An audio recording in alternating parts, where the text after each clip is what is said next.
Okay, so you're seeing my screen? Yep. Yeah. Okay, right.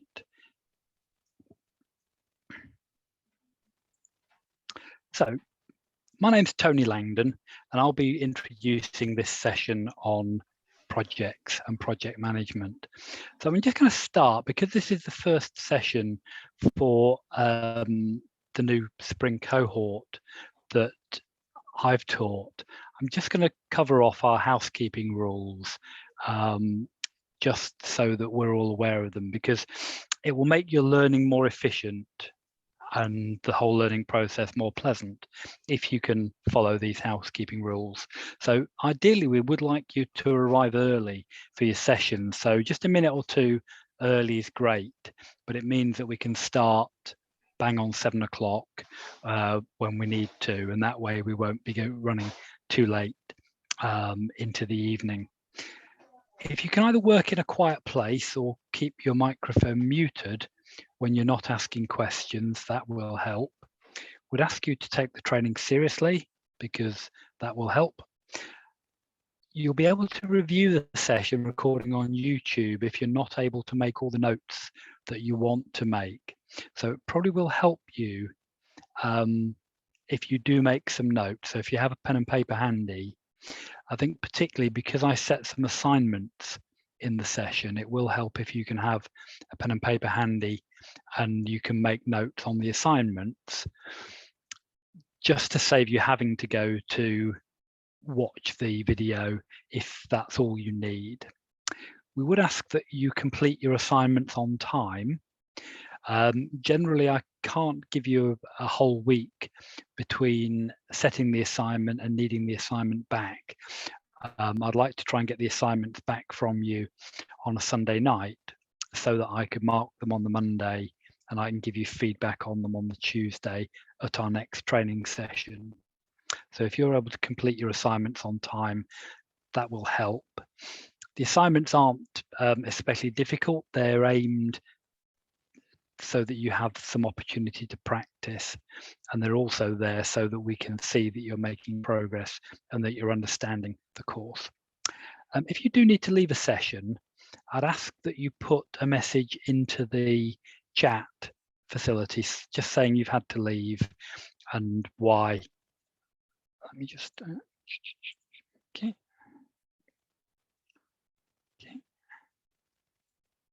So yeah, I'm just going to check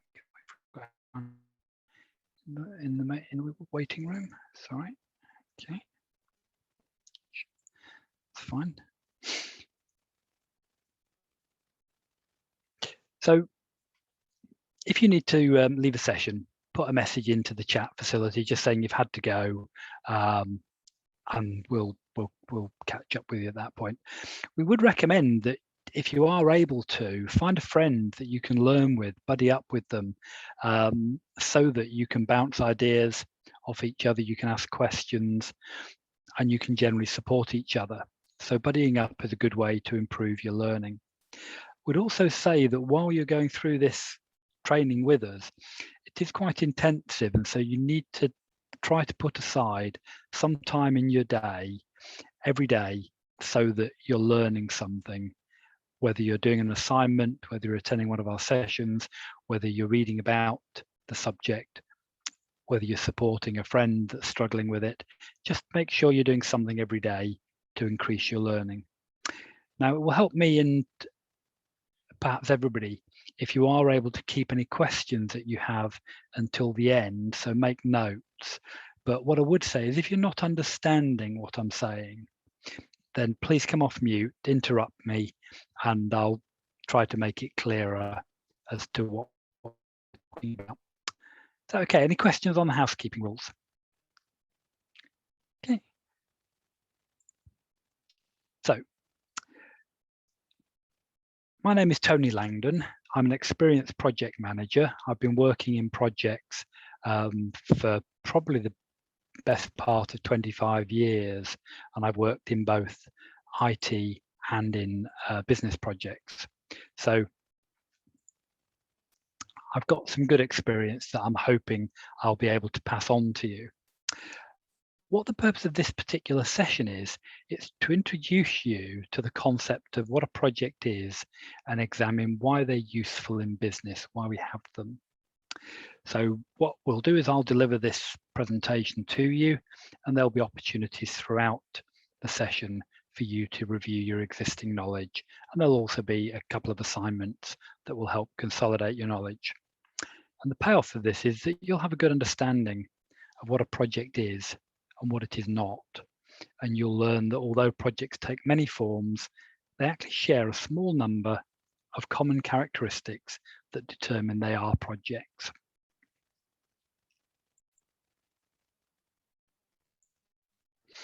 Okay, so as I said, we're going to learn about projects, what they are and what they're not. We're going to learn about project management as a discipline, as a job. The aim of this session, and indeed the course, isn't to turn you into project managers, but it is to equip you with an understanding as to what the discipline of project management involves. So for example, if you were considering going into a career in project management, this course would tell you enough for you to be able to see whether you're likely to enjoy it. You won't come out of the course being a project manager, but you will come out of the course knowing a lot more about how projects work and all the language of projects. And you'll know why we need projects. You'll know why projects are difficult and why they sometimes fail, and how we can avoid that failure. And you'll have met a number of different ways for planning and managing projects, including Agile, which is an important technique for us. And we'll be looking in some detail at how to manage project initiation, that is how projects are started, and how to manage issues, which are basically problems, risks, finances, communications, and how to manage the project team. And we'll be looking at the different roles that exist within a project. So that's sort of what the course is going to cover. Okay. Hi, Timmy, welcome. Hi, Timmy, welcome. So I have started the session. I was just talking about what we're going to cover on the course. The session is being recorded, and the recording will be available on YouTube no later than tomorrow for you to have a review of it. So you've missed the first 5 or 10 minutes of it, but don't worry about that because it is all recorded and you'll be able to catch up. So I've just covered what the course is going to cover, and this is how the course is set out in terms of the next 8 weeks. So this session is our introduction to projects. Next week, we'll look at the project life cycle. The week after, we'll look in detail at project initiation, because successful projects generally are successful because they've been started well. The starting point for a project is really important. And if you can start the project well, then you assure the project has a much higher chance of success. So we're going to look in detail at project initiation. And we're then going to look at, for the next 3 weeks, we're really going to talk about planning and how you manage the delivery of projects through your planning. So we're going to look at 3 basic planning techniques. One is called activity-based planning. One is called product-based planning. And Agile is actually a bit more than planning, but we're going to talk about how Agile works as a methodology, what planning you have to do if you're going to use Agile, and what else Agile delivers. So Agile is a bit more than planning, but we'll learn about that when we study it. Week 7, we're going to look at 2 sessions. We're going to do 2 shorter sessions. One is going to look at the idea of managing stakeholders. And in this week and next week, we'll learn what stakeholders are. We'll also look at managing risk, and risk is a very important topic within project management because projects are by their nature risky. And in this session today, we'll start to learn why that is, why projects are risky. In week 8, we'll look at managing finance and also managing progress, so making sure that we're making progress, reporting our progress. And we'll learn a bit about managing the people that are working on the project, just so that you can understand, if you are working on a project, how you would be managed. So, are there any questions on what our course is going to cover?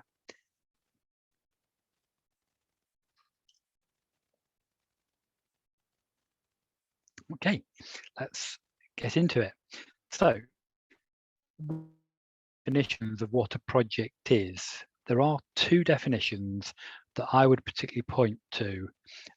One is from the Association of Project Management, and the other is from the Prince 2 Handbook. And if I just hover over this just explains that Prince 2 is a structured project management method that was developed by the UK government specifically for information system projects. So basically for IT projects, the UK government developed the Prince 2 methodology. So these two definitions come from the Association of Project Management and from the Prince 2 Handbook.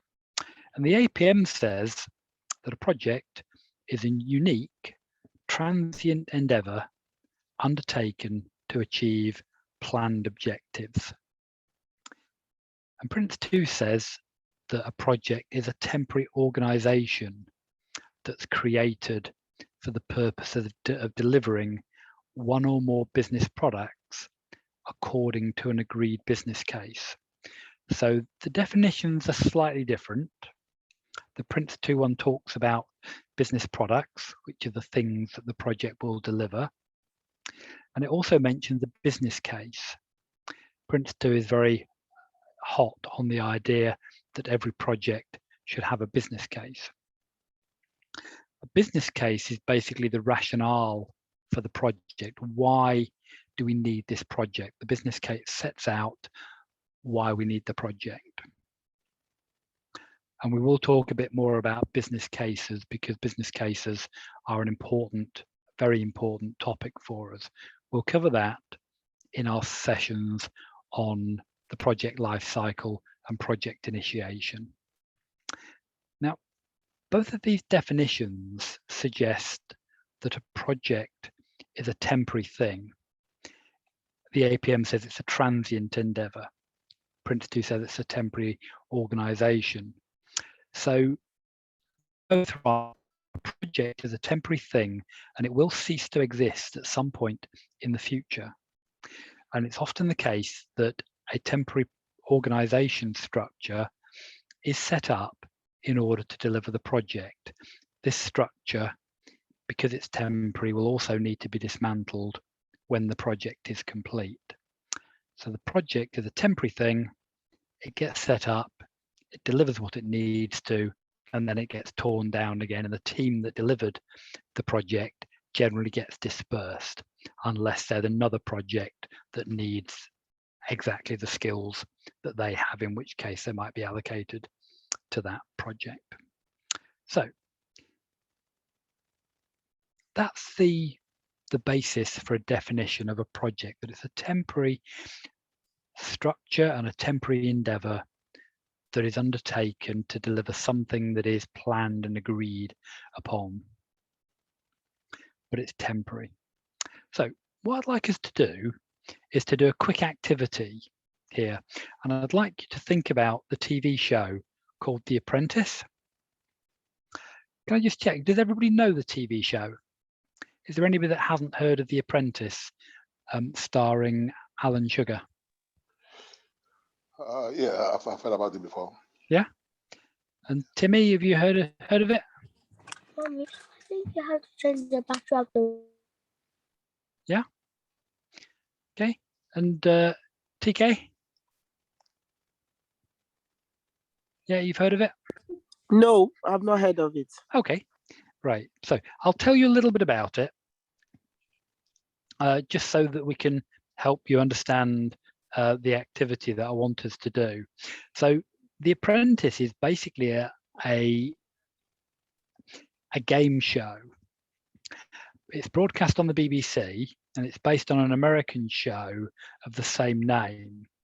And the program focuses on a group of aspiring business people who are all competing against each other in a series of tasks in order to win a prize that's offered by the British business magnate, Lord Alan Sugar. So in the show, the contestants basically take it in turns to be project managers in order to deliver a particular task. And if you know the show, you may be able to answer my question, which is, are the tasks that the contestants on the show, are those tasks projects? And you can try applying the APM definition and the Prince 2 definition to see if you think that the tasks that the contestants undertake on the show are projects or not. So does anybody have any thoughts as to whether the tasks are projects?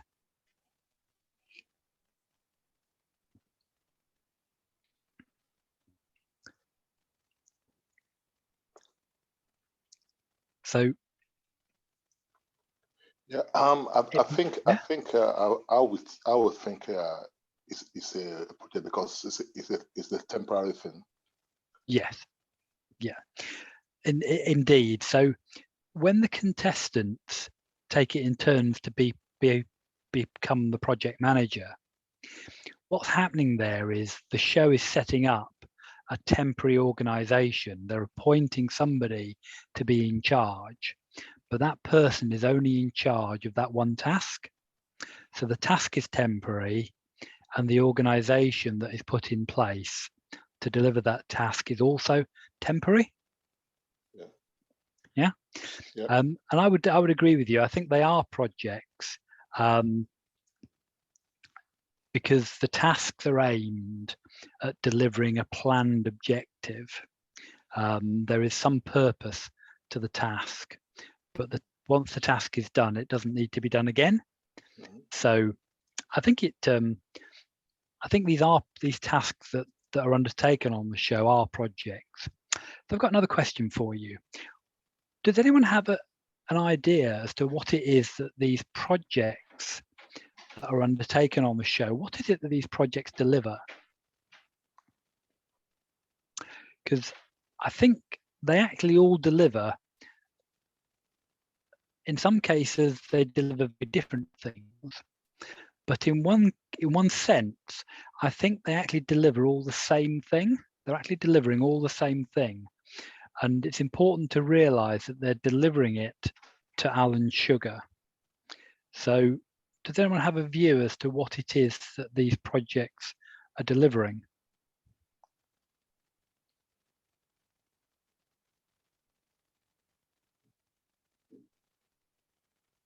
Any thoughts?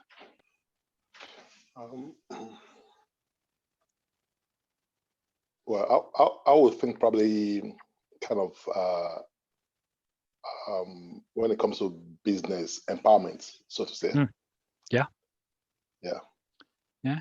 Sorry, did you say empowerment? Yeah. Yeah. Okay. Yeah. In terms of business, yeah. Yeah, and I think you're thinking along the right lines in terms of there is a common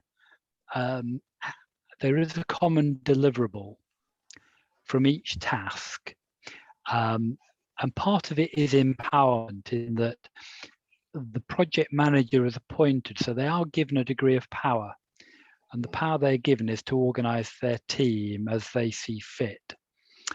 But I think what it delivers to Lord Sugar, and this is common for every task, what it delivers to Lord Sugar is it delivers some insight as to how valuable the contestant would be in Lord Sugar's business.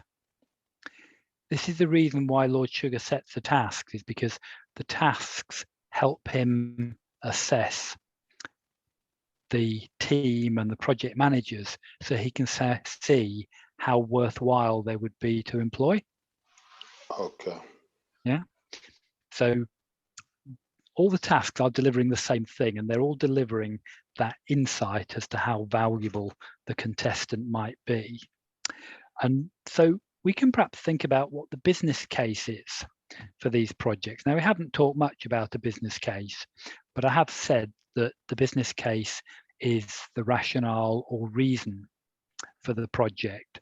So why do you think that Lord why do you think Lord Sugar needs to have an insight as to how valuable the contestant would be in his business? Sorry, Tony, can you repeat that? I Sure. didn't quite get it. Yeah. So why do you think it's important that Lord Sugar understands how valuable the contestants might be in his business?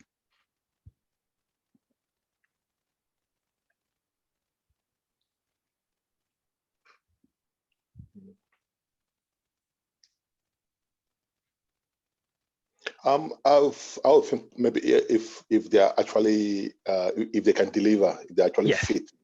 Yes, that I think you're exactly right, that he's testing them.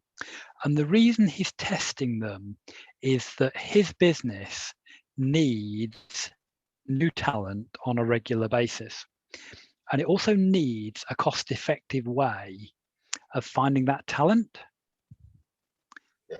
So if Lord Sugar can partner with a business program and the program pays the cost of making the program, Lord Sugar gets to see how good these candidates are effectively for free. He doesn't have to pay them to work for him. He doesn't have to set up his own recruitment company. He doesn't have to have a day where activities are planned for the people. He just has to give up a bit of his time. So the reason he's doing that, he does the program, is because it's a cost-effective way of identifying the talent that his business needs, and it's also a way of promoting his business as well. We shouldn't imagine that he's not doing it as some self-promotion as well, but the main reason is that it's a cost-effective way for him to test these candidates to see if they can deliver. And ultimately, at the end of the show, he ends up hiring one of them into his business, and he's able to do so on the basis that he's seen them working. He knows how good they will be. Yeah. So The Apprentice is an interesting program because it does allow Lord Sugar and us as viewers to see the capabilities of the contestants. It allows us to see them trying lots of different sorts of tasks.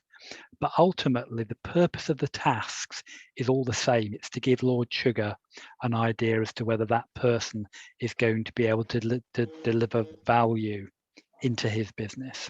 So that's why he does the project.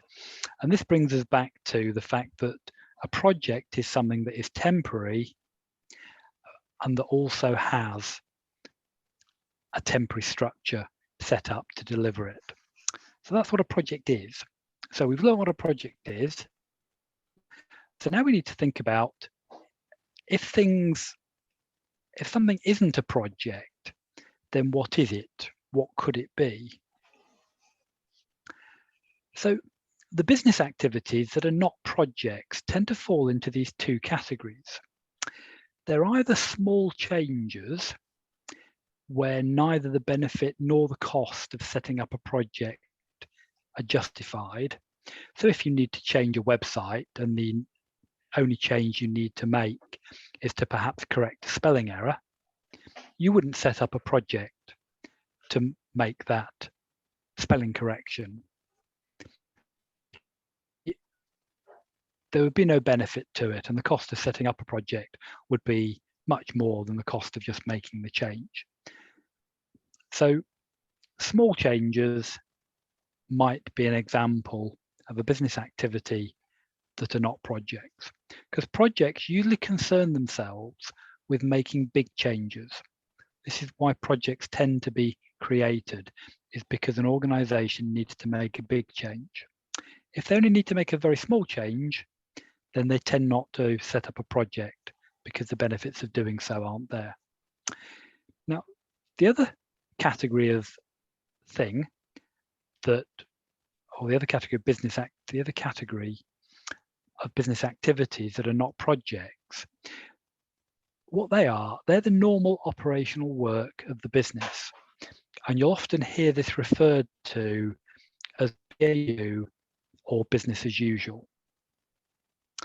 So the business activities that are not projects, but which are the normal operational work of the business, they're called BAU, they're not projects.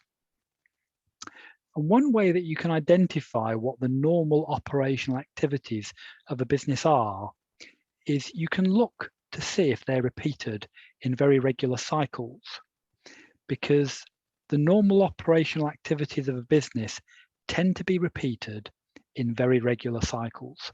So for example, strategic planning, that might take place every 3 years. Annual budgeting might take place every year. Stock taking might be done quarterly. Cashing up in a store might be done daily, might even be done more than once in a day. So these normal operational activities that are not projects, they tend to be done very regularly, whereas projects are done once. Yeah? So that's how to tell the difference between BAU, which is a normal operational work of the business. BAU activities happen on very regular cycles. Projects don't. Projects happen infrequently. They happen as often as they need to. They don't happen on a cyclical basis. Okay. So I'd like to just ask you all a question. So can you think of a business activity that's not a project? So now we've learned what sort of things are not projects. Can you think of a business activity that's not a project? Procurement. Yeah, procurement. Now, very occasionally, procurement work is sometimes managed as a project. If the organisation needs to buy something that's very unusual, something it's never bought before, something that's going to be very, very expensive, and they're only going to buy it once, then they may run the procurement activity as a project. But normally, for buying day-to-day stuff like office paper, equipment, supplies for the canteen, those sorts of things, they will be BAU, they'll be business as usual, and they'll be done to a regular cycle, possibly when equipment is worn out, possibly when stock is low, but it'll be done very regularly. And so you'll be able to see that that is BAU because it's done regularly. Are there any other suggestions as to business activities that are not projects? Okay, TK, do you have a thought? I'm seriously trying to think of one. Okay. So think about anything that's done regularly within a business. What about training? Yes, training. So lots of businesses, for example, will have to do health and safety training every year to make sure that people remember the training. So the fact that the training is repeated every year helps you see that it's business as usual type of work. It's not a project.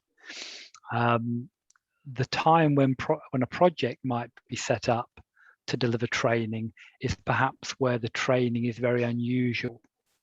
It's not some training that's ever been done before in that organization, and you need to do it for the first time. You might do the training as a project for the first time until you're sure it can be done, and after that it may become business as usual. Right. So, TK, any other thoughts about business activities that are not projects? No, I can't think of any at now. Sure. Right okay. now, I'll try and try and have a think. Yeah. because right. it's a really useful concept to be able to understand if something isn't a project, then what is it?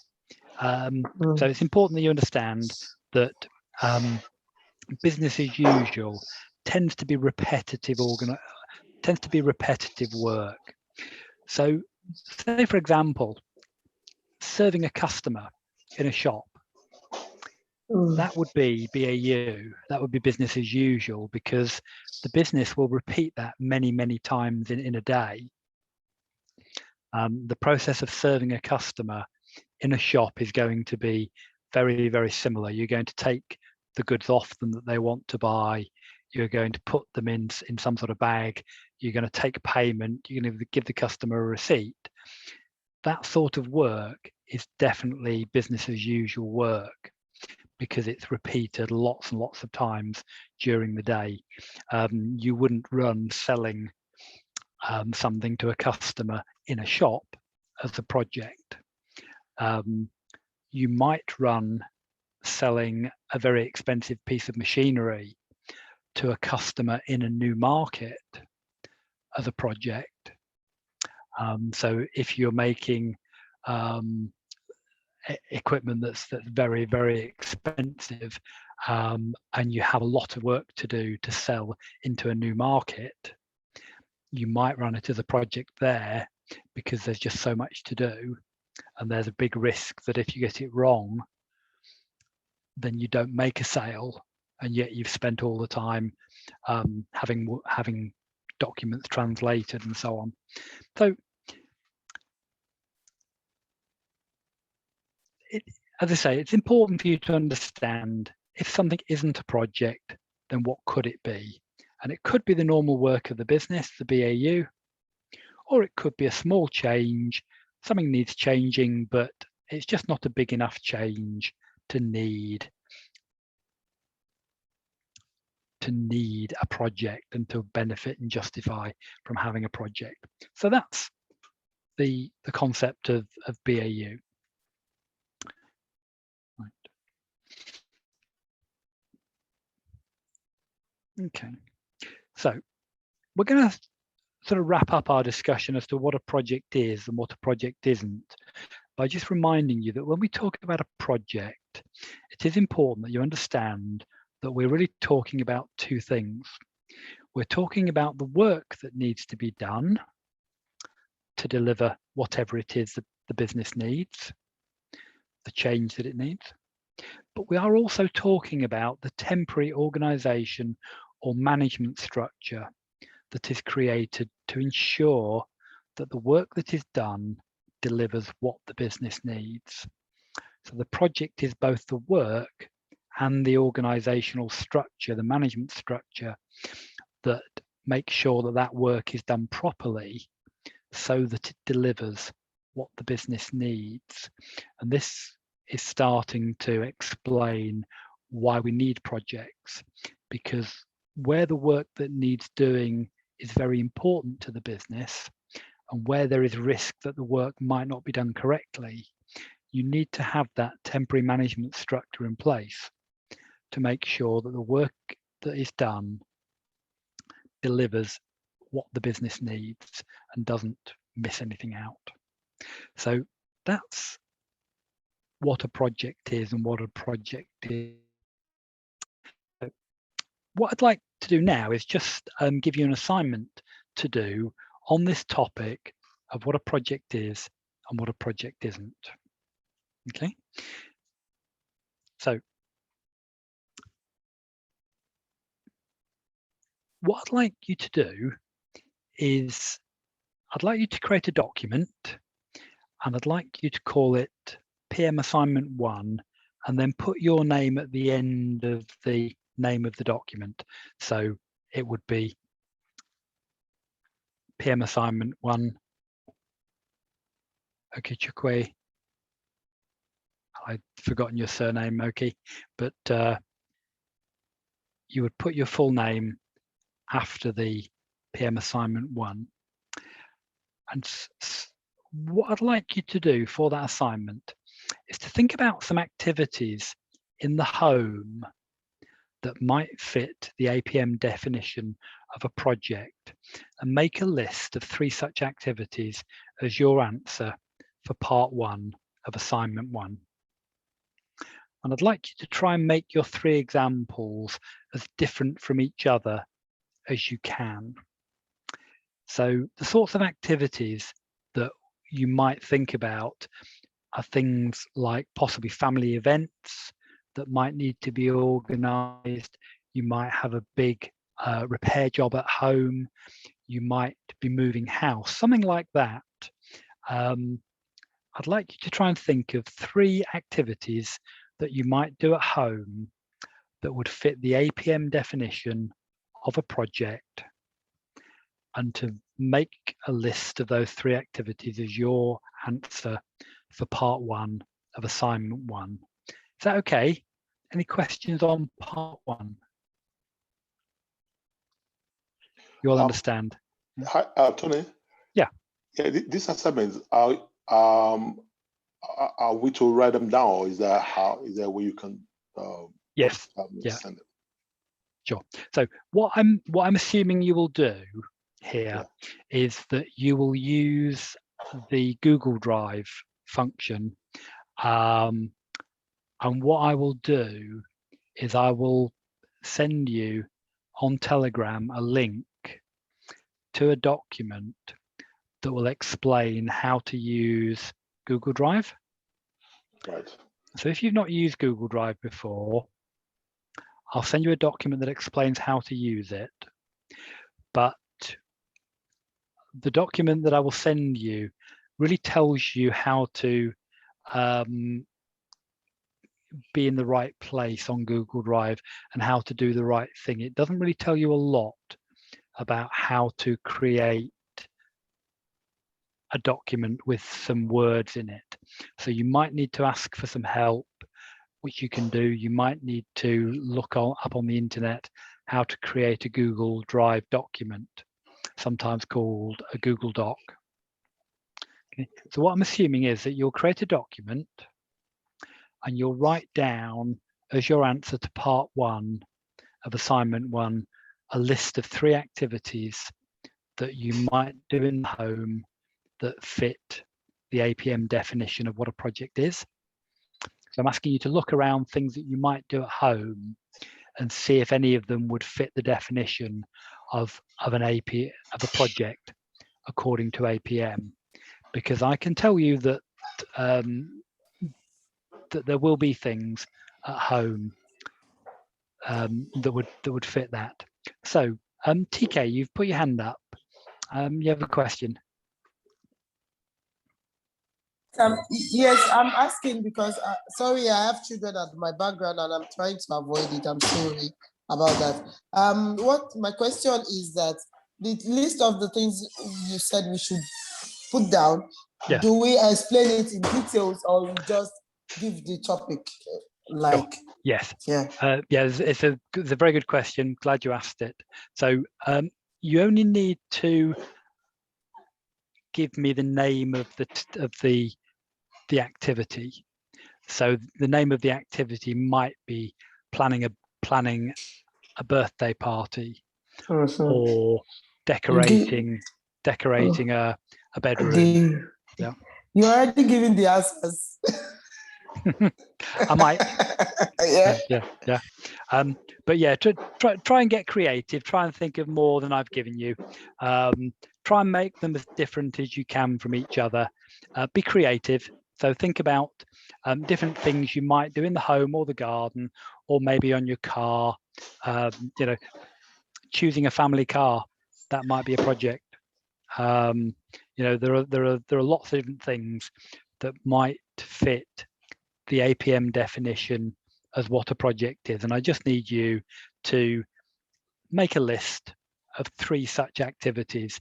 So that might be decorating a bedroom, choosing a family car, a birthday, and try and come up with some other ideas, because there are lots of bigger things that you might do at home that would meet the APM definition of a project.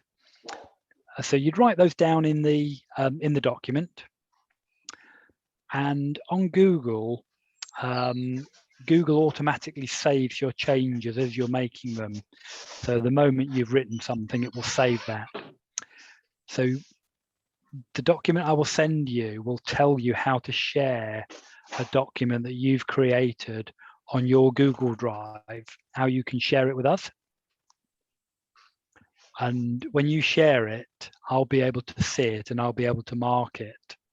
And when you've shared it, that's all you need to do to hand your assignment in. Yeah? Is that okay? Yeah, okay. Yes, Yeah, yes, yeah. very nice. Yeah. Yes. So yes. that's part one of assignment one. Now, the second part is perhaps a little more difficult, particularly if you don't work in a business where you have much knowledge of projects.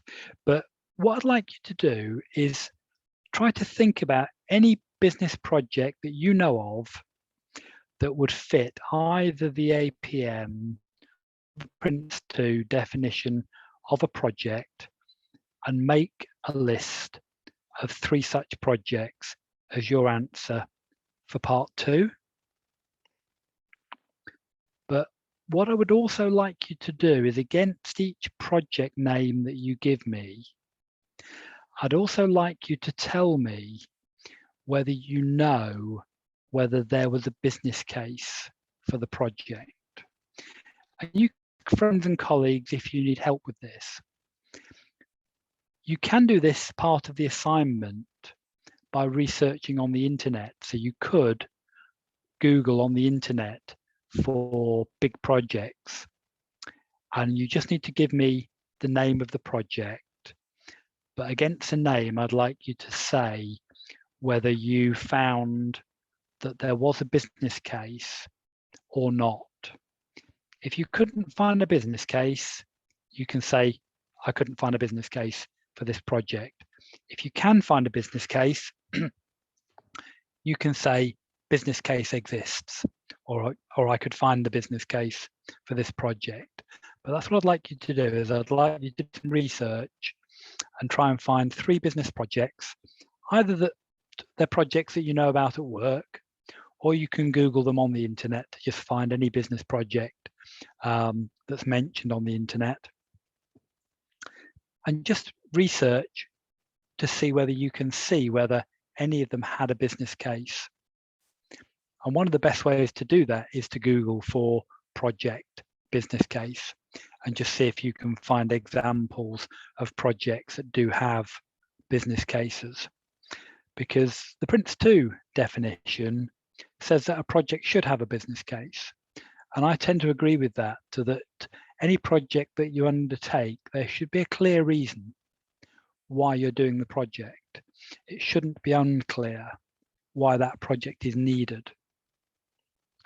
So that's the second part of the assignment, is a list of 3 business projects, and against each project name, whether you could find out whether there was or wasn't a business case for that project.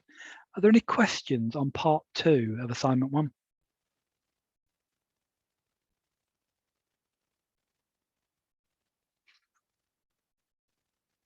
Okay. As I say, you are welcome to collaborate to some degree. We do encourage people to buddy up and to support each other, so you can communicate through Telegram. If you're having difficulty with any assignment that we set, you can either ask me for help, or you can ask the other people in the spring cohort for help. The thing you can't do is all hand in the same answers. So you need to make your answers different, yeah? Okay, so that's our first assignment. So we'll move on. Let me just have a quick check on time as well. Okay, right. So we need to think about why projects are needed. And one of the most important reasons why we need projects is that projects they can be risky activities for a business. If a business needs to do something that is risky, if it needs to do something it's never done before, like selling a big piece of equipment in a market that it doesn't usually trade in. There's risk there. And projects, they cost money to run, and they do divert resources away from other activities that the business might want to do. So BAU work, business as usual, costs money to do. You have to pay the staff that are serving in shops. You have to pay the procurement staff to buy things. So BAU work costs money, but projects cost money. And they tend to divert resources away from other activities. It can be the case as well that sometimes an activity needs doing very, very quickly to meet a challenging deadline. And if you find that you do need to do something very, very quickly, sometimes the best way to do it is to have a project, because the project can be set up in such a way to manage the risk of doing things quickly. One of the problems if you do things very quickly is you might not do them to the right level of quality. You might miss something and not do something that's vital. And so having a project when you need to do something very quickly can take away a lot of the risk. It's also the case that certain activities that a business may need to do might cost a very great deal of money. For example, building a new head office building. That will cost a great deal of money. And if we get it wrong and the building collapses, or if it's not big enough for all the staff who need to go into it, then the business will have wasted a lot of money. And so when we need to do something that's going to be costing a lot, it's often the case that a project is set up to help manage the risk about spending that much money. Another reason why we might need a project is when there's a great uncertainty about whether the activity can actually be done at all. So where the feasibility of doing something is uncertain, where we're not sure if we can actually tunnel under the English Channel, we might set up a project to help manage that risk, to manage the uncertainty as to whether the activity can actually be done at all. Now, one of the other reasons why projects are often set up in business is because the business may need to make a lot of changes all at the same time. So the business can be running a lot of different initiatives at once within the business, and those initiatives are all competing for the same resource. So you need some sort of way of understanding the relative importance of an activity or initiative to say, well, actually, this activity is actually more valuable to the business. Therefore, if it needs something, we will give that project the resource it needs, and we will not give another project the resource it needs because the first project is more valuable. So often when you have projects, it makes it easier to judge the value of the work that each project is delivering, and it allows each project to make its case as to why it should have the resource. And if it loses the argument, that project will give way to another project that needs the resource more. And then finally, the final reason why we may need a project is that the activity that needs to be done may need to be done with a very high level of quality. For example, there may be legal implications if the quality isn't good enough. So if you can be sued for something, or if there's a regulator that will prosecute you if the thing you're doing isn't done well enough, then you might need a project to help guarantee that things are done at the right level of quality. So these are all the different reasons why we might need a project, and most of them revolve around risk in some frame or other. It's the risk of losing money, the risk of having to work quickly and missing something, the risk of not doing something to the right level of quality. These are all reasons why we might need a project.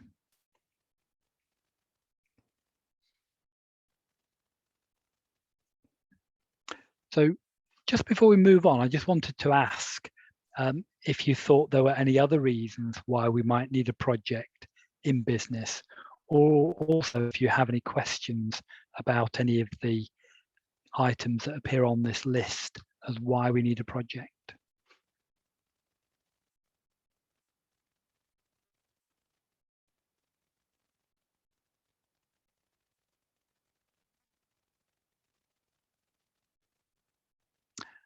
Okay, it's fine that there are no questions. I'll move on. Okay, so we've got another slide now where we're going to talk about why we need projects in a bit more of a summary way. And the reason we need projects is that they provide a structure to manage the work. We talked about projects having a temporary management structure. Well, our temporary management structure, our project managers and others, they create other structures that help manage the work. One of those structures will typically be a project plan. And projects provide proven techniques that allow us to manage quality and cost and time and resource utilization and risks, and also the interdependencies between other projects and other activities in the business. So projects allow us to control and structure and manage all of these things. And this is why we need them, because they help us manage the work and they provide these proven techniques to manage the list of things we have on the screen. So that's, in summary, why we need projects.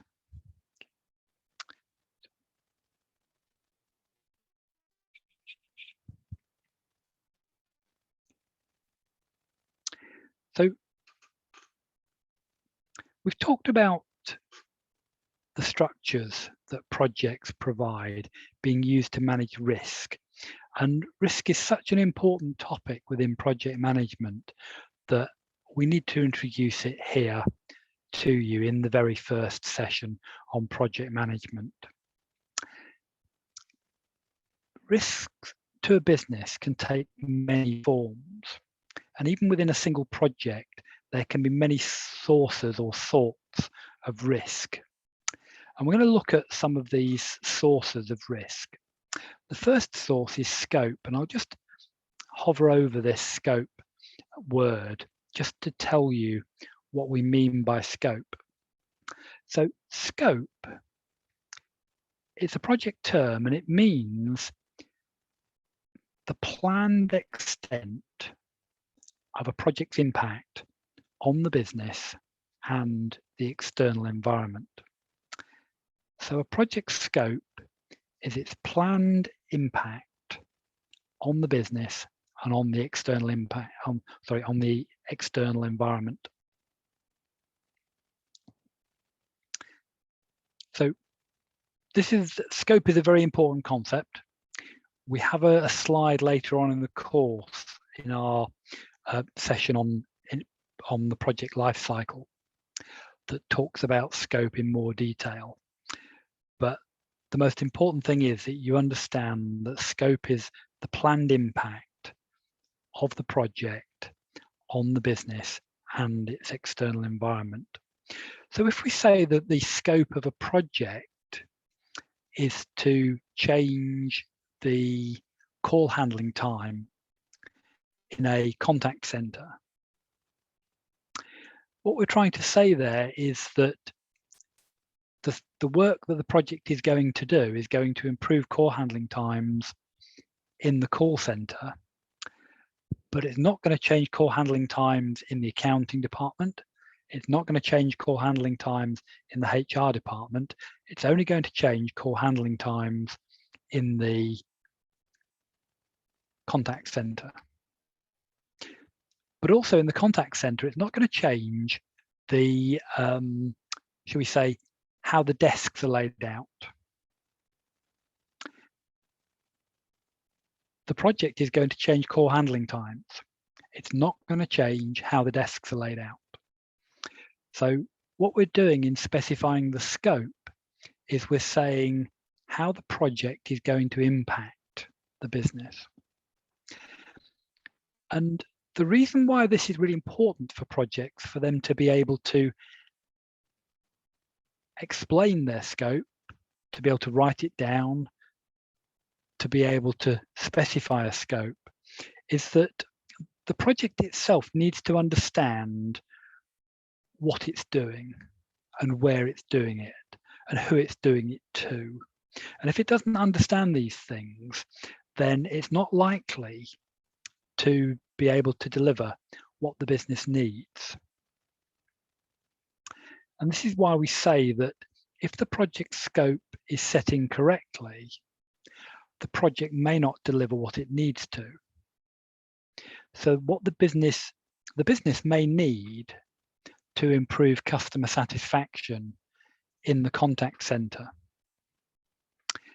Now, if the project defines its scope as improving call handling times, that might have an impact on customer satisfaction, but in itself, it may not be enough to actually improve customer satisfaction scores.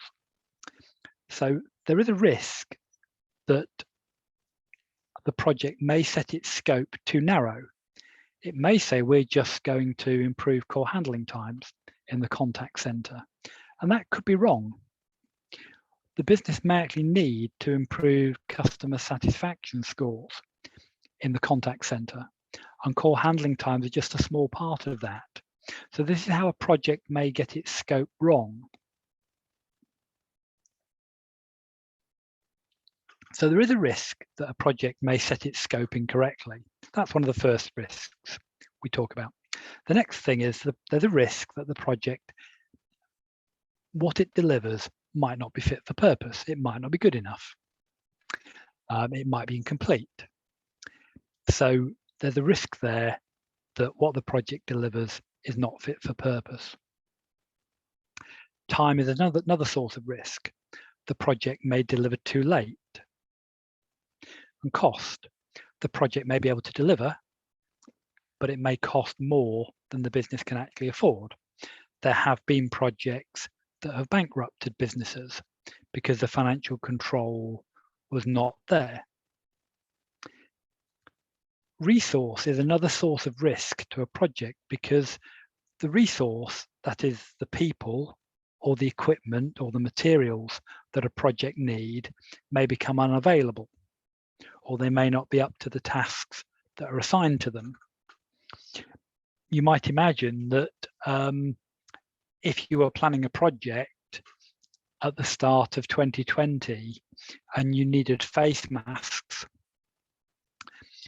you might not have appreciated that in the event of a global pandemic, there was a risk that face masks might go into being in very short supply. So if you can't get the face masks you need, can you do your project? And so the resources that the project needs is a source of risk, because if anything happens to that resource, then the project may not be able to continue.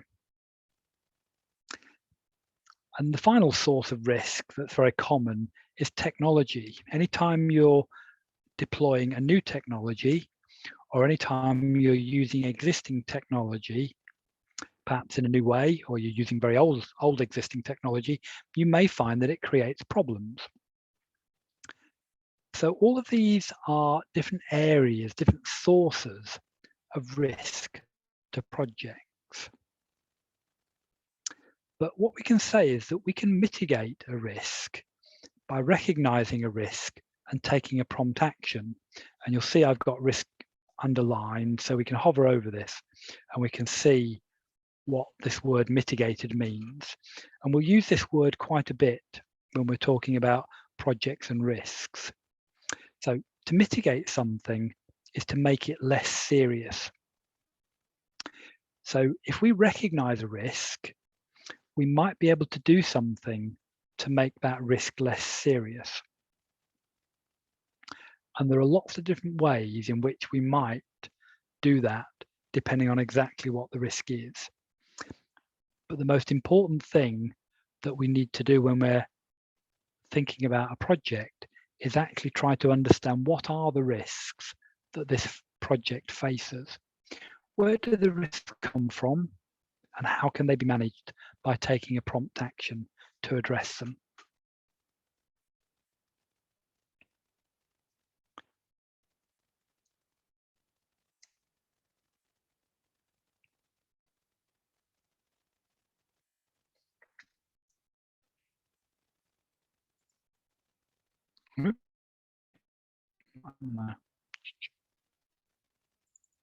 Okay, that does lead us on to our second assignment for this session. So after the session, I will send you a list of business risks. The list is called the Simplicable. And Simplicable is an odd word. It's actually the name of an organization. And they've created their name by taking the words simple, or possibly simplify, and the word capable, and run it together. So they've got Simplicable as their name. And this organization created a list of business risks that I thought was particularly good. So I'll send you a link to this list of business risks after tonight's session. And what I'd like you to do for assignment 2 is to create another new document. It needs to be called PM Assignment 2 with your name at the end. And I'd like you to copy the definition of project risk from the list that I'll send you. It actually says it's a web page here, but it's no longer a web page. So ignore where it says web page in number 3 on the screen. So you copy project risk from the document, and I'd like you to put it into your document, your PM Assignment 2, which won't necessarily be a Word document, it can be a Google document. And then I'd like you to copy the definition of one other risk from that document. Yeah. So what you'll end up with in your PM Assignment 2 is 2 risks. One of the risks is going to be called project risk. And I'd like you to copy the definition for project risk, but I'd like you to also copy the definition for one other risk from the web page into that document. So I will be deducting marks if you give me more than 2 risks, because the assignment here is to copy the definition of project risk and the definition of one other risk. So you should have no more than 2 risks in your PM Assignment 2. You'll save your document, and then I'd like you to share that document and your document for Assignment 1 by 7 PM on Sunday, the 21st of March. So that's this coming Sunday. Are there any questions about this assignment?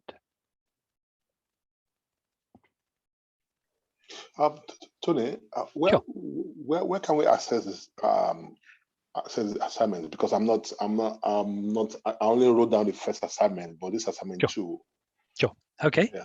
Yeah. So you will be able to review this on the YouTube video.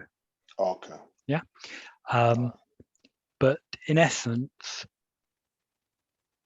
what you need to do, and I've seen TK's, you've put your hand up, I'll come to you in just a moment.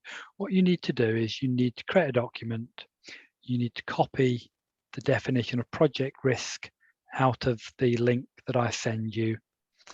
And you need to copy one other risk from that same document that I will send you, so that you end up with 2 documents. I forget how many risks the Simplicable list has in it. I think there are about 20, but I'd like you to send me back as your assignment just 2 of them. One should be the project risk that they quote, and the other should be one other risk, and it can be any risk. You have a free choice as to which risk you send me it's entirely open to you to choose. But that's all you need to do is just copy those 2 bits out of the document I send you into your PM assignment 2, and that will be that. Is that okay? Thank you. Yeah. And TK, do you have a question? Yeah, my question is that would we have access to this slide? Sure. Okay. So what I can do is I can put both slides where we describe the 2 assignments. I can put those on Telegram for you tonight so that you have them. Okay. All right. Thank you. Yeah. Fine. So the 2 slides will be there. The link to the Simplicable list of business risks will be there. You should just need to click on the list and it will open in Google Doc so that you can read it, and you can just copy the 2 lines out of there that you need to complete this second assignment. Is that okay? Yeah. Yeah? Yes, thank you. Okay. Right. So that was our second assignment. I'm aware of the time. It's getting to 8:15. We're more or less on track though.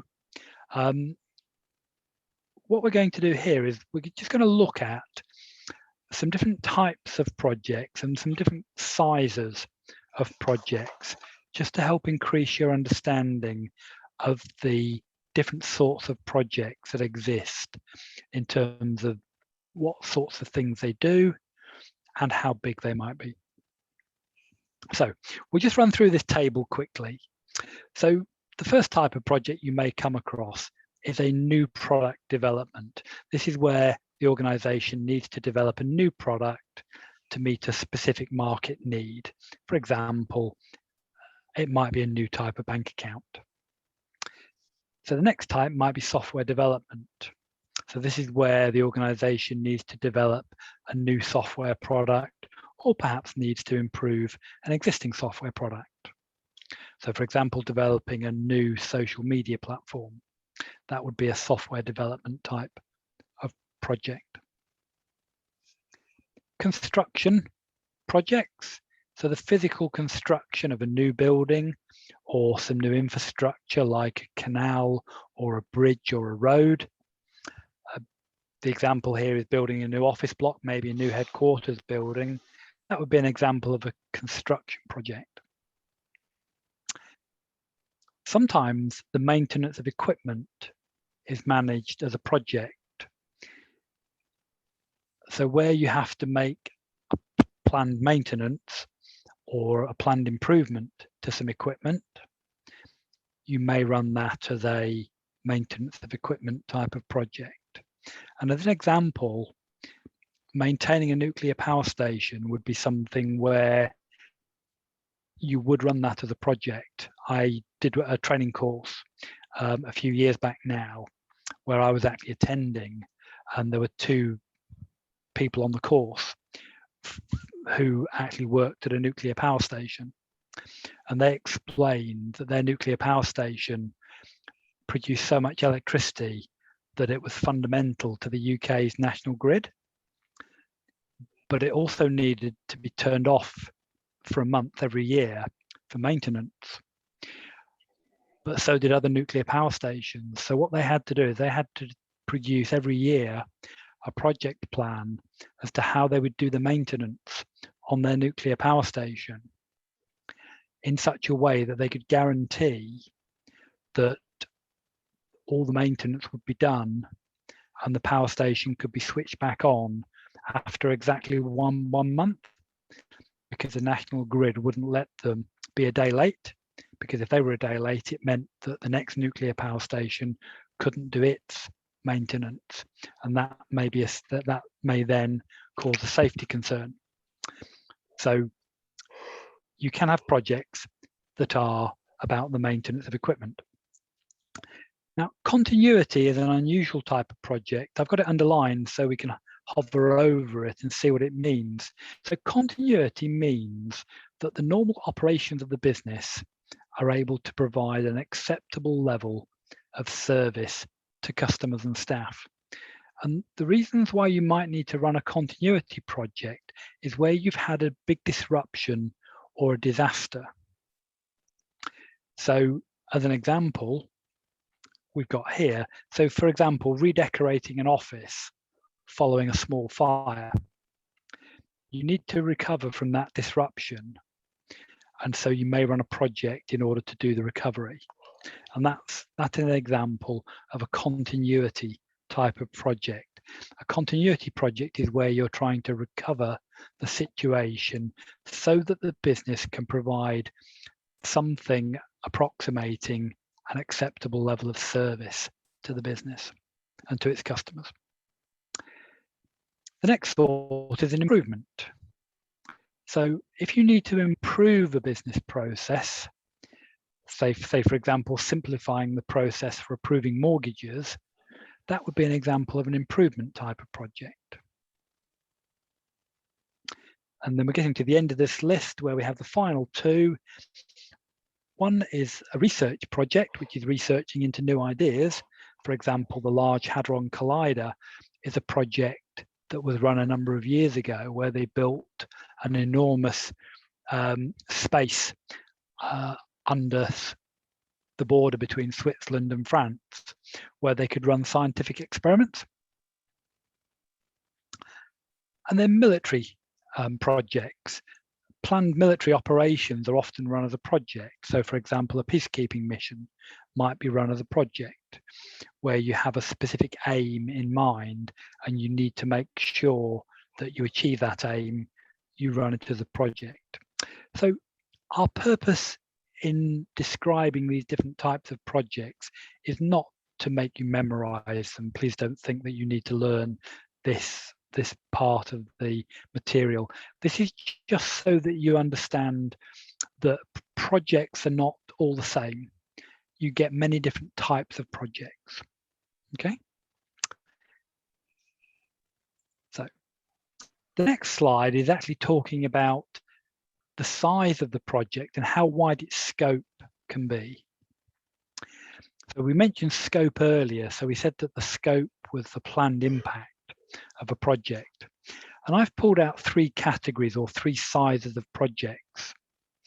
And the smallest of these is something that is domain specific. And what that means is the project is only needed by one area of the business and it will only impact on that area. So for example, implementing a new accounting standard, that's only going to impact on the accounting team. We mentioned this example before about improving the speed with which calls are answered in a contact center. That's not going to affect the HR department. It's not going to affect the accounting department. What we mean by a domain is a small area or it's a specific area. So that's what a domain category would be.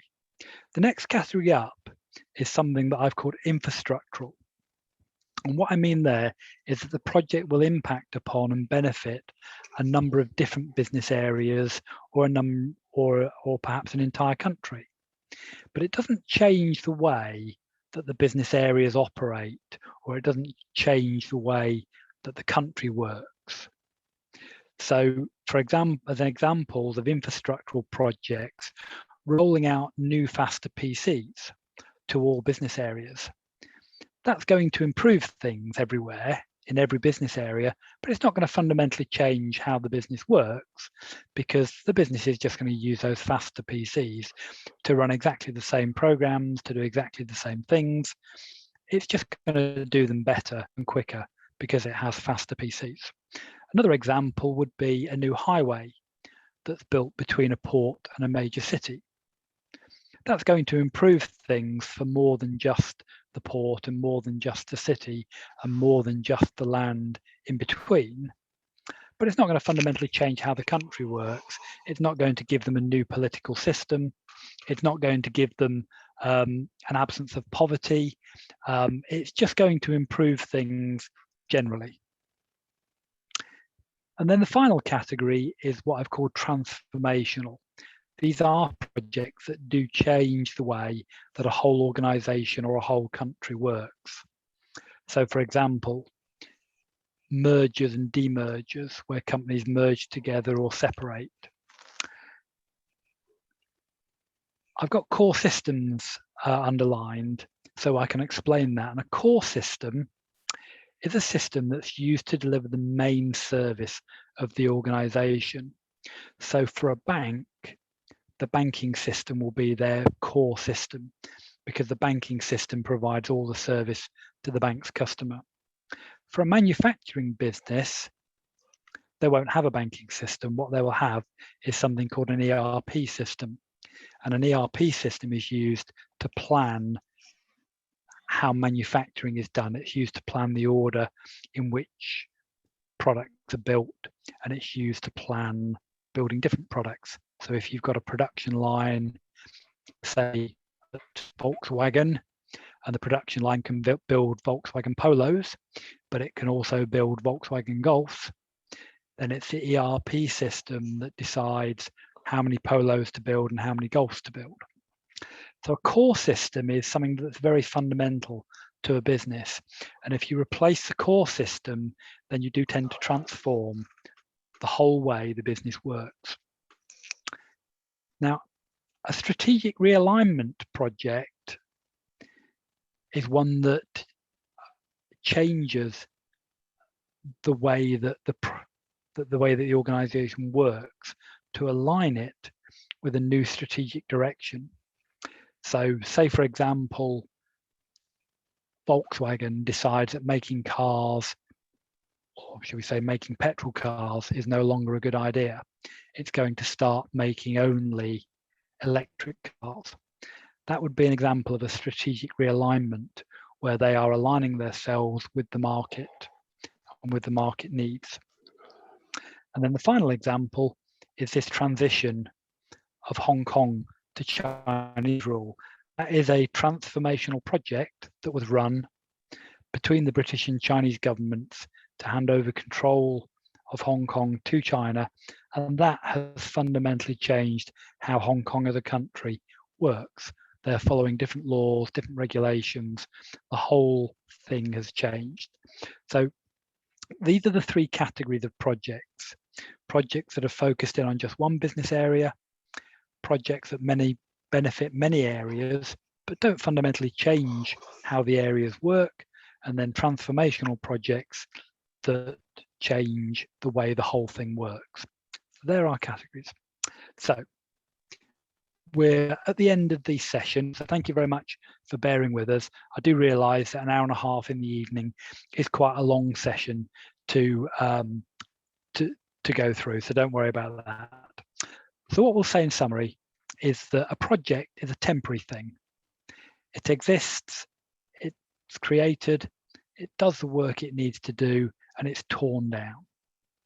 And it's both the work of delivering the change and it is the temporary management structure that is set up to manage and control the work. And one of the main benefits that we're seeking from project management as a discipline is to control the risks that are inherent in a project. Anytime you make a big change, there are going to be risks. So the reason we use these project management disciplines is to try to control those risks. And we've seen that many different sorts of changes can be delivered as projects, many different sizes of changes can be delivered as projects. Now, we didn't really discuss this much, but it is possible for BAU work and small changes to actually use project management techniques. So they can use the same sorts of planning, they can use the same sorts of risk management that you might use in a project. But the thing you won't have in BAU and for small changes is you definitely won't have a temporary management structure, because it just won't be worth setting up a temporary management structure for small changes. And for BAU work, the organisation will have a permanent management structure that exists to oversee that work. It will have supervisors on a shop floor, it will have managers in the accounting department, it will have team leaders in a contact centre. They are the permanent management structure that oversees BAU work. And then we keep mentioning this, but it's at the end of the project when the work's done that the management structure will be dismantled, this temporary structure, and the resources that were part of that structure will be reassigned. So, are there any questions as we wrap up?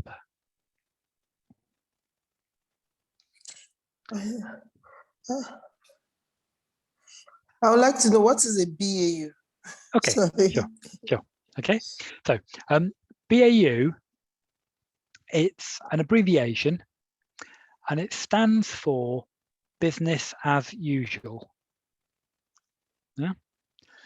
All right. Yeah. So it stands for business as usual. And what it means is it means the day-to-day work of the business. It means those business activities that are carried out regularly to a regular cycle. The cycle might be quite long. We mentioned earlier about strategic planning that might happen only every 3 years, but every 3 years you'll do your strategic planning, and so that's BAU work. And we made it clear that in a business there are basically only ever 3 types of work. There are project work, which is big change. There are small changes, and there's BAU. If you're not changing something, then you are doing BAU work. Yeah. Yeah. Hi, Tony. Sure. Yeah. Can we classify maybe changes like every 5 years as BAU? Yes, I think you can. If it's planned to happen regularly, and Yeah. it does happen regularly, then I think you can say it's BAU. You get some organisations who are very old, who they've existed for many years, and they've been successful because they do something that their market values, and so they remain in business a long time, and they don't tend to change their processes very much because what they're doing works. And in those sorts of business, you might well find that every 5 years they have some sort of strategic review. Councils will often generate a local plan with that sort of frequency. So every 5 years, there'll be a new local plan. And very often the council will actually run a project to deliver the new local plan. Now, I think your question is very fair, which is if the organisation is doing something quite infrequently, is it a project or is it BAU? The thing I would say is that, and I mentioned this as the penultimate bullet point here, that even if it is BAU work, even if the work happens every 5 years and happens regular as clockwork, you can still use project management techniques to deliver that work. There's nothing stopping you employing a project manager, having a project plan, having a list of risks, because the risk will be different every 5 years, probably. So there's nothing to stop you using project management techniques for BAU work. But the thing that you tend not to have if you do that is you tend not to have the temporary project management structure. But if you do have that temporary project management structure, so if there's a project manager who's appointed to oversee the work and they stop being the project manager when the work is done, then we can say that they are managing a project. They're not managing BAU work. And it's this fact that they stop being the project manager and they go and do something else when the work is done that means you know that it is a project that they're managing. Is that clearer? Does that help? Yeah, it does. Thank you very much. Yeah. Okay. So any other questions?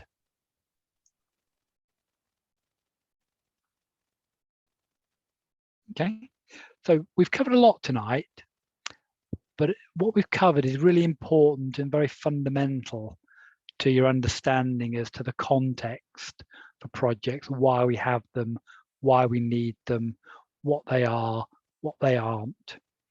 And a lot of the learning that we'll do in the rest of the course will build on this knowledge. Hopefully the assignments will give you a little more insight and will help consolidate your learning. So if you're okay, I'll stop the recording there and end the session. Is that All okay? right. All right. Thank you. Thanks everyone. I'll see you next week at 7. Yeah. Okay. All right. All Bye right. for now. Thank you. Yeah. Thank you. Bye. Bye-bye. Bye.